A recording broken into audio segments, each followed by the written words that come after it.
आण दे आण दे आण दे आण दे आण दे। अरे यार क्यों आगे पीछे करके टाइम बर्बाद कर रहा है, इधर ही खाली कर देना।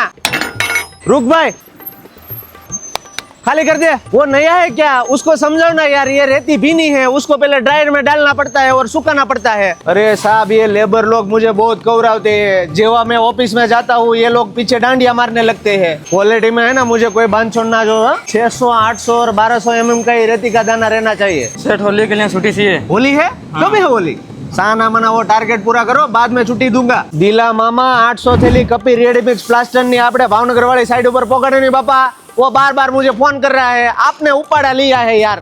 કપી રેડી મિક્સ પ્લાસ્ટર એટલે શું? કપી રેડી મિક્સ પ્લાસ્ટર એ સિમેન્ટ, રેતી, ફ્લાઇસ, જીજીબીએસ, આરડી પાવડર અને ફાઈબર નું એક મિશ્રણ છે, જેમાં 600 800 અને 1200 mm ની બારીક રેતી અને ઉચ્ચ ક્વોલિટીની સિમેન્ટ વપરાય છે, જેનાથી પ્લાસ્ટર ફૂલ ફિનિશિંગ વાળું, મજબૂત અને ચમકદાર થાય છે। અને આની ખાસ વાત એ છે કે આમાં છે ને લૂણો લાગવાની શક્યતા હાવ નહીવત છે, કારણ કે આ પ્રોડક્ટ બનતા પહેલા જ એનો છે ને લેબ ટેસ્ટ કરવામાં આવે છે। આ એક બેગ 40 કિલોની આવે છે, જેમાં 7 લીટર પાણી ઉમેરી માલ બનાવી સીધું પ્લાસ્ટર થાય છે, અને એક બેગ થી ઓછામાં ઓછું 20 સ્ક્વેર ફૂટ નું કામ થાય છે। અને મેઇન વાત આ પ્રોડક્ટ ની એ છે કે રેતી, સિમેન્ટ એવું બધું છે ને આપણે નોખી નોખી જગ્યાએથી મંગાવવું પડતું નથી, અને આ બેગ ને તમે આસાનીથી કોઈ પણ હાકડી જગ્યાએ પણ પોગાડી શકો છો। होय इधर आओ, कल मुझे पूरे दिन में 100 टन माल चाहिए, समझ गए, वरना वो सेठ लोग है ना वो मेरी चड्डी निकालेगा। सीमेंट, फ्लाइस और जीजीबीएस का माप सही रखना। हाँ आंटी ना, अरे आज मारू जमन ना बनावती, मारे से ना एक मीटिंग है।